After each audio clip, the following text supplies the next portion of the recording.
Hi, mystery readers. I'm Alexandra Amore. This is It's a Mystery Podcast, and I'm here today with Cindy Brown. Hi, Cindy.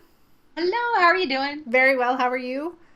I'm good. I'm good. It's a beautiful day. The birds are singing, and the terrier is quiet for now, which is kind of a warning. He just like boofed at me a little bit. Oh, okay. So, So if we hear that in the background, we know who that is. yes, I'll introduce you at that point because he'll probably come running over to me too. Okay, cool. All right. Yeah. Well, let me give our listeners a bit of an introduction to you. Cindy Brown has been a theater geek, musician, actor, director, producer, and playwright since her first professional gig at age 14. Now a full-time writer, she's the author of the Agatha-nominated Ivy Meadows series, Madcap Mysteries, set in the off-Broadway world of theater. Cindy and her husband live in Portland, Oregon, though she made her home in Phoenix, Arizona for more than 25 years and knows all the good places to hide dead bodies in both cities. And I love that little introduction. That's awesome. so, And it's kind of true. yeah. So your Ivy Meadows mysteries have a theater theme, and why don't you start by telling us about your beginnings in the theater? You said you started when you were pretty young, so tell us about that. Yeah, well, I was actually a musician to begin with, and I loved music. I loved being in band and symphony, and I was actually I was good. So I started actually working professionally at age 14. And one of my first gigs was playing as a pit musician for Little Night Music, for an orchestra for Little Night Music, which is the Sondheim one where Send in the Clowns comes. That's the most famous song from there. Okay. And I just kind of fell in love with it. So I kept doing music for theater until probably college. And then I suddenly realized I kind of wanted to be on stage instead of under the stage. Right. And I was singing. I was learning to sing at that point. I hadn't really been singing before. So I started out then acting in musical theater. So I went from being a musician to an actress in musical theater, and then started getting more serious about theater. I love music, and I still do. But the great thing about theater is you get to practice with other people. Mm. And so, I mean, you learn your lines and work in your character and things by yourself, but it's such a collaborative effort that I just loved it. And I love that whole idea of being put into somebody else's shoes and transported to another world, which is, kind of like reading or writing. I think it's really similar. Yes, exactly. And that made me wonder, I was thinking, we'll talk a bit about Ivy, of course, today. And the thing I was thinking of is that Ivy wants to be an actress really badly, and then has sort of her day job. She's working as a waitress at the beginning. She works for her uncle's private investigator service. And the parallels between being a writer, and most writers, of when we begin, of course, we have a day job as well. And yeah, so I thought that kind of was similar with what she's pursuing her passion, her dream, and her creative projects. It's very true. And I think actually it's probably true in all the creative careers, Mm. which is, I think actually being an actor and then a director and writer, I mean, playwright, really, what's the word I want? Oh, you know what? One of the things I love about being a writer is I have all the right words because I remember them later. And when I'm speaking, sometimes I'm like, that word is gone, man. Prepared me. That's the word. I think being an actor really prepared me for a writer's life because, there were reviews. There were, people publicly looking at your work and reviewing your work. There was the never suring exactly how much money you're going to be making in the coming year, holding down a day job and explaining to your day job people about your other job and trying, sometimes it was interesting because you kind of had to hide your passion for theater or writing or creativity or music because some of my people for the day job would be afraid that, you wouldn't be giving your all. It's kind of interesting too. Hmm. Yeah, so I thought but I think it's really prepared me. And also the other thing I love about theater that I think has made me a good writer, there's two things. One, as an actor, you're always, trying to actually get into somebody else's character, get into their head and find out why they're doing what they're doing and how they would do it differently than you. And I loved that part of it. And then as a playwright, you really focus on dialogue and timing. And I think that's helped me a lot in my writing too. Although you should have seen my first draft of Macbeth, because I came from a playwriting background, right? So I'm writing the dialogue, blah, blah, blah. And I took it to my writers group. I just met a couple people when we made a writers group. And they were like, oh, great dialogue. I have no idea where we are or who's speaking. Oh, right. Yeah, because in playwriting and screenwriting, you don't have that. You have a character, and you just say, interior, small apartment with a, a funky picture in the background, and that's it.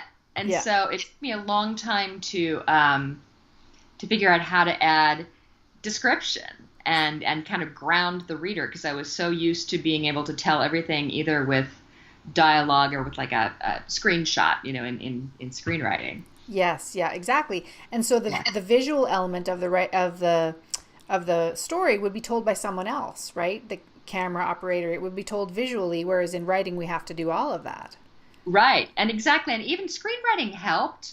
In fact, there's a great exercise one of my screenwriting teachers made me do, because I was so dialogue driven. He said, take this one scene, and he said, do the exact same thing with this scene, no dialogue. And I remember it really well, because it was actually a scene about somebody running out of money and not being able to afford the rent. And I did it in a whole shot of, it's a couple different shots of somebody with a stack of top ramen in their kitchen cupboard. And then you kept seeing the stacks go down and down and down. And so you realize that she's down. If you're down to your last stack of top ramen, you're in trouble, right? Right, yes, yeah. Yeah, so it helped. But again, even then, it's like interior, cupboard, stack of ramen, It's not the kind of thing, that's why people don't usually read screenplays unless you're doing one. So, yeah, it took a long time, and I was really lucky. Portland is a writers and readers town, and I had just moved here, and there are a lot of workshops, a lot of great writers, really generous people that helped me a lot. I don't know if I would have had the same support for writing anywhere else that I have had in Portland. Oh, that's so nice to hear. Portland has always struck me as being quite a creative place, but it's nice to hear that it's nurtured that for you. Yeah. Oh, definitely. Yeah. Very cool. All right. So let's talk about Ivy. Tell us about her. She's working as a waitress in the first book, and has just been cast in, I love this description, in as an acrobatic witch in a circus-themed performance of Macbeth, which just cracks me up. So tell us about her. Okay. Well, Ivy's the reason I started writing mysteries, because she just kind of came to me. This may happen to you. She just came to me kind of full-blown, a character in my head. Nice. And I knew she was an actor. I knew she was going to be a part-time PI, and that waitress job goes away pretty quickly, as day jobs tend to when acting schedules conflict. Right. So I knew she was going to be a part-time PI, and I knew she didn't really fit into a play or a screenplay, which is what I'd written before, because I wanted her to have a bigger arc. I love Ivy, and people always ask if, I'm Ivy. They ask you that about your books, if you're the character. Yeah. And I'm going to say, I'm definitely part of Ivy, but I'm also Uncle Bob, and I'm probably, the killer, and I'm probably everybody a little bit. But she starts out, she's good-hearted. She's got a high emotional EQ, emotional quotient, and so she's very good about people. She's a little ditzy in the beginning. She's a little easily distracted, and which is where a lot of the humor comes from in the beginning. But one of the things I really wanted to have happen is I wanted to have her grow over a series. So she started out that way on purpose, and as the series grows, the fourth book, Ivy Gets Your Gun, just came out in May, and there's going to be 2 more for sure. And so she definitely gets a little more grounded, a little less ditzy. She learns a lot. She's got, I made sure that she has 3 different arcs in every book, or the whole series. So she learns to be a better actor because she's really kind of starting out in the very beginning. The gig in Macbeth is like her first big gig. So she's getting to be a better actor. And that's really fun to play with, to find out the kind of different things she learns to do. She's getting to be a better PI through the books. And that's been really fascinating because I connected with a private investigator in Arizona, and he's been helping me. I know, it's really great because I belong to a listserv called Crime Scene Writers. And it's this great listserv, really good resource for mystery writers.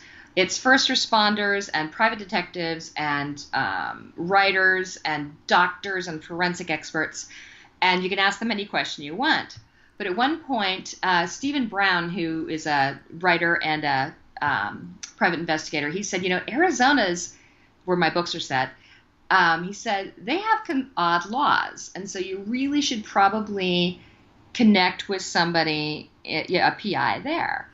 So I did. John Hopper, I have to give a shout out to him. Yeah. And I chose him. I just kind of went online and looked at Arizona private investigators. And I chose him because one of the reviews said he had a sense of humor. Right.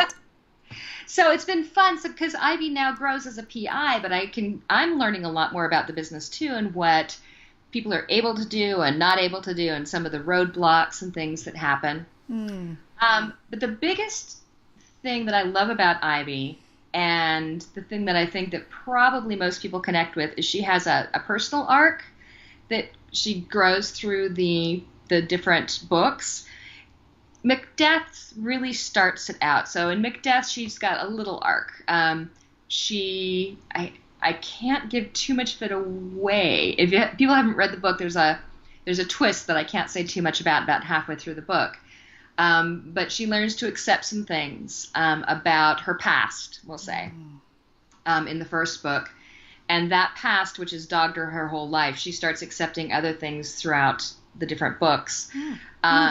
And then in Ivy Get Your Gun, it's a little different because she's trying to, she's finally got a boyfriend, and she kind of keeps sabotaging it. And so she's trying to figure out why she's sabotaging, the first real relationship she's had in a long time. And that's really fun. So, and then the book I'm editing right now, which is coming out in January, called The Phantom of Oz, deals a lot with body image. And so Ivy a friend comes back to town, and she's obviously, she's too skinny. She's obviously got something going on in terms of some kind of eating disorder or something. And that whole book explores a couple different things, but one of them is the way that Ivy and that we ourselves, accept ourselves physically or don't. So that's been really interesting this whole time, to kind of keep these different, they're light books. Don't get me wrong. They're light books. Yeah. But, there's always a theme that I really respond to throughout all of them. And I think the readers do too. And that's been really fun to do. Oh, it sounds like it. And, I was reading some of your reviews on Amazon, and some more than one person said they really like it because Ivy makes mistakes. Yeah. And so she's a real person, and I'm sure that readers can connect with that. She's not Superman, Oh, yeah. She makes a lot of mistakes. Okay. Yeah. Even as she gets smarter, you're not always smart about everything. No, exactly. Yeah. Yes. Yeah. And so let's talk about the most recent book, Ivy Get Your Gun. You wrote an article for the, what's it called? A website with the 8 mystery writers, the Jungle Red writers. Oh, yes. Huh? About Annie Oakley. And there were so many fascinating things that you discovered about her. So tell us a little bit about Annie Oakley and your inspiration for Ivy Get Your Gun. Okay. Well, the original inspiration, I'm going to back up really quickly because the original inspiration actually leads into this too, or ties in. So there was in Tombstone, Arizona, where the OK Corral, the gunfight at the OK Corral was fought. They reenact that gunfight a couple times a day during tourist season. And about a year and a half ago, one of the other actors actually shot the other actor and winged a tourist. He had real bullets in his gun instead of blanks. And he didn't kill anybody, but they had to air vac him out, and it was this kind of big deal. And my mom sent me an article, and I went, wow, there's my opening to my book, right? Yes. So the opening, and I'm not giving away, it happens pretty quickly. So I knew I had this, and I wanted to set it at a Western themed town, which is very Arizonan, and I wanted to kind of just be a little bit more outdoors. And also, one of the things I love is exploring the different ways that actors make a living. So this is one thing. And I was talking to my editor, and Kendall, the acquiring editor at Henry, and she said, well, what play are you going to use? And I said, oh, I was just going to use a melodrama. And she goes, oh, I really would like a play that everybody recognizes to be tied in. And I went, well, Annie, Get Your Gun makes complete sense, right? Yeah. So that's what I decided to do. I thought, well, I'll tie this in somehow. And I ended up, you'll see some of this, Ivy runs into the same problems in the book. I had a really hard time getting a hold of the script and the video. And there's a reason behind that has to do with royalties and rights, and some people it's a long story. But I had a hard time. And so I had put them on hold at the library. I actually ordered a copy of the play from, I think it was New Zealand. I know. And in the meantime, I did all this research on Annie Oakley, and she was amazing. She's my new role model. Yeah. She basically, she grew up on a farm. Her father died fairly early on. He got stuck in a blizzard, came back, died a few days later, and her mother could not hold the family together. So the kids were parsed out to poor farms at that point, where they were working. And Annie at one point was actually kind of sent to work somewhere else. It was awful. She escaped, ran back to the poor farm, which tells you how awful the place was she was working. But the whole time she had learned early on, when she was like 6 or 7 maybe, to hunt, to use a rifle and to hunt. She loved the outdoors. And so what she started doing, or she kept doing all along, was hunting game to try to make some money to give to her family. And she ended up being so good at this that because she could do a clean, and I'm not a hunting person, by the way, but she could do a really clean shot, that what happened is the restaurants and the butchers and things from around the town and around the area started hiring her to do this. Wow. Oh, and so she ended up making enough money to get all of her siblings out of the poor farm, get her mom back to a house, and then pay a mortgage on the house. And she was like 15 by the time she did this. Wow. So I was very impressed with somebody that had that kind of not just skill, but perseverance. Yeah. Do that. And then also, didn't run off and, do it for herself, but got her whole family back together. Then there was a shooting match. There was a gentleman, Frank Butler, who came through, who was doing shooting matches in each town. I'll go against your best shot, and everybody had bet on him, and so they put him up against Annie Oakley, who was 15 or 16 at the time, and she won.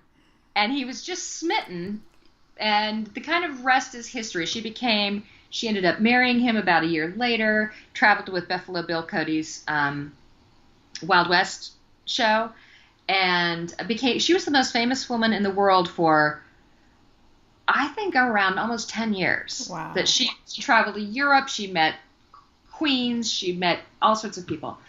And so and the whole time she kept this wonderful modesty. She was Quaker, which is interesting about the guns, but I think it was different then. But she, for example, had said she would insist on sewing her own costumes because she didn't want to be put in the big busty costumes. She was very kind to all of the people traveling with her, always. She was just really pretty much an example of what you would like to be. Mm-hmm. So I read all these wonderful things about her, watched these videos, blah, blah, blah. And then I got the script and the video for Annie Get Your Gun. And there's lovely music. It's like there's great music. It's Irving Berlin. There's No Business Like Show Business is in there, and Anything You Can Do, I Can Do Better. And there's some wonderful music. But the play is very dated. In fact, actually, it's still done, although they take out a lot of sequences involving Native Americans because that's, we'll just say it was of its time. Okay. Yeah. But the thing that really bothered me, and I ended up having it bother Ivy too when she had that same issue, is that Annie Oakley was portrayed as just a dumb yokel.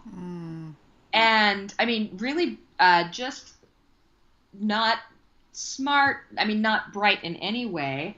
They had her, in wearing costumes she would have never worn. But the thing that really, really bugged me was that they had her lose the contest to Frank Butler. And they had her do it on purpose so she would get her man. Yeah. And so, I know.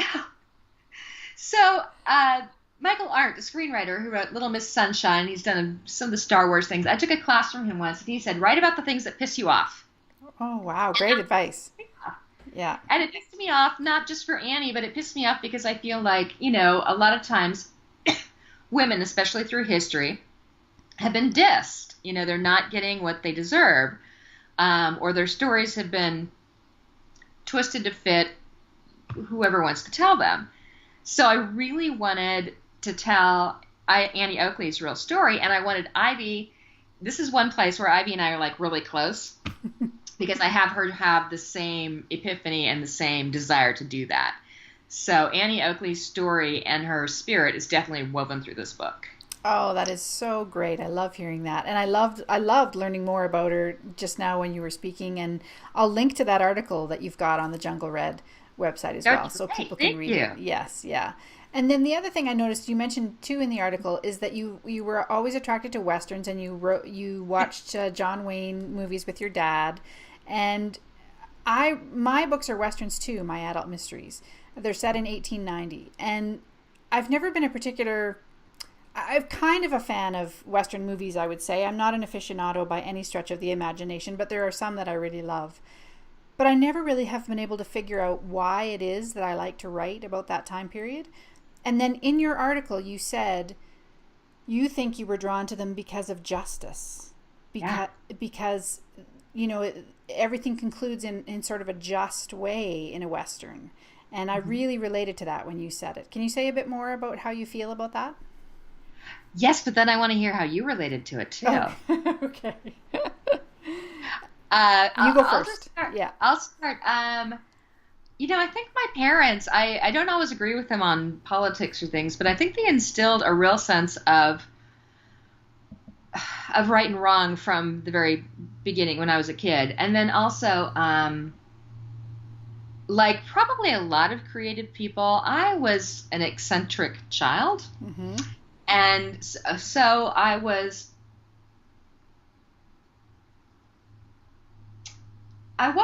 bullied. But I was definitely an outsider. And I think, first of all, being an outsider makes you feel an injustice. But secondly, it makes you an observer. Mm-hmm.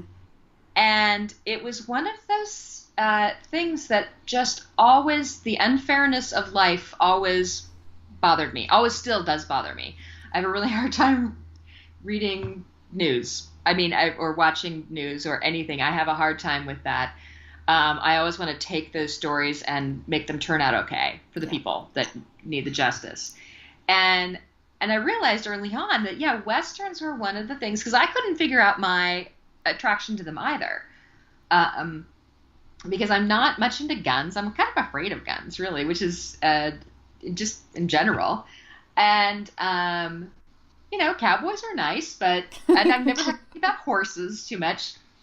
And I think I finally figured it out somewhere along the line when there was a wave of superhero movies in the late 70s, early 80s. The early Supermans with Christopher Reeve. Mm-hmm. And then later there was this the Batman movies, the early ones, not the Dark Knight. And I really liked those too. And I thought, okay, what is this? This is not really, why am I liking these boy movies, right? And I realized it was the same thing. It was that good triumphs. Yeah. You know? And it, you know, and I have been reading mysteries all my life too, and I realized that's one of the things I love about them. And, you know, it doesn't always completely triumph. Often somebody gets off a little bit, or something doesn't turn off outright. But yeah, justice, the bad guy gets caught usually. I don't like, you know what? There are some where the bad guys don't get caught. I don't like them. I want the bad guy to get caught. I want the good person to have justice. And I just, it's just something really innate in me that I find I'm drawn to over and over and over again. So now, how did that relate to you? How did you realize that that's one of the reasons you liked writing in that period? You know, I think for so many very similar reasons. I think, yeah, injustice is something that I can't really tolerate at all either. And any, movies or TV or books or anything where there's lots of injustice, it just rips me apart. So I think there is some sort of simplicity about the Western. You know, it's a little bit, I don't want to say black and white, but there is a bit of a simplicity that I appreciate.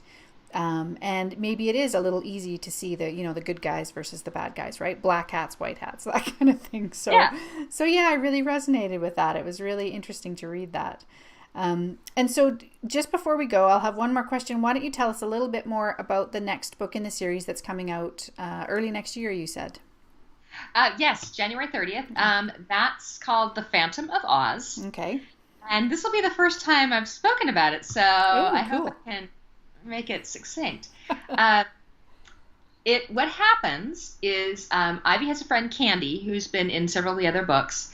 She's been out of touch because Candy's gone to LA to be in the film business. And she calls Ivy, says, "Hey, I'm back in town. I am playing at a place called the Grand Phoenician Theater. And, you know, can you stop in and see me?" And Ivy's like, "Well, this is great." Until she sees Candy, who is stick thin. And she gets worried about her, and that's a lot of what goes on in the book. The other thing that happens, though, is that, I'm going to have to really work on this. Right. It's set in the Grand Phoenician is a haunted theater. Oh, cool. Okay. Yes. And I don't know if you know, I mean, one of the cool things about theater is every theater is a haunted theater. There's something about theaters and actors, every theater has its ghost stories. So I actually mixed a couple of the ones I knew in this. And so the Grand Phoenician is famously haunted. And so Ivy has gone to go see her friend, who is performing in a piece called The Wizard, a Space Ozpera. It's The Wizard of Oz set in space. Okay. Because why not? Yeah. You know, that's the thing about these books. I can set things wherever I want. So she's going to see her friend who's in this thing, and she's going to see a rehearsal where they're auditioning some munchkins. And they've come back into the audience to get notes, and suddenly the chandelier falls on them. And that's where I will leave you. So there's a ghost, there's a reality TV star, and Ivy has to figure out how to help her friend, who is has kind of fallen under the Hollywood spell of never too thin, never too that kind of thing. Yes. That's the thing, you know, you said right about something that pisses you off. That's the thing that pisses me off in this one, the way that that we all feel that there's a certain look, especially in the entertainment business, that people have to ascribe to. Right. Yes. So, yes. So I hope that tells you a little bit about it. And yeah, I'll get my spiel worked out better. No, that was an awesome spiel. It sounds amazing, and I can't wait to learn more about it once it comes out. Well, this has been awesome, Cindy. Thank you so much for being on the show. And why don't you tell our listeners where they can find out more about you and your books? Sure. I'll say I have a website. Mm-hmm. It's cindybrownwriter.com. Don't look at the other Cindy Browns. There's a Playboy Bunny and a basketball star and a bunch of other people. So cindybrownwriter.com. And I'm on Facebook. I'm on Twitter. I'm on Instagram, kind of. And but the other thing I'd like to tell people is I have a It's really fun. It's called the Slightly Silly Newsletter, Yes, I saw that. and you can look at it on my website. And one of the things I love about it, we're talking about dead bodies here, is it's mostly just slightly things, a little quiz and a little bit of book news. But one of the things I have every month is the best place to hide a dead body. Right. And I take pictures of the best place to hide a dead body. Usually the people find things, and I have a great time. People have started to send me, good places to hide the body. So if you want to find some good places or just have some fun, I hope people look at that too. Oh, that's great. Thank you so much for mentioning that. Yeah, I saw one of the posts on your website. It's hilarious. Yeah. All right. Well, thank you very much, Cindy. Take care. It was great chatting Yeah, with thanks you. for having me. Yeah, it was great to chat. Bye bye. Bye.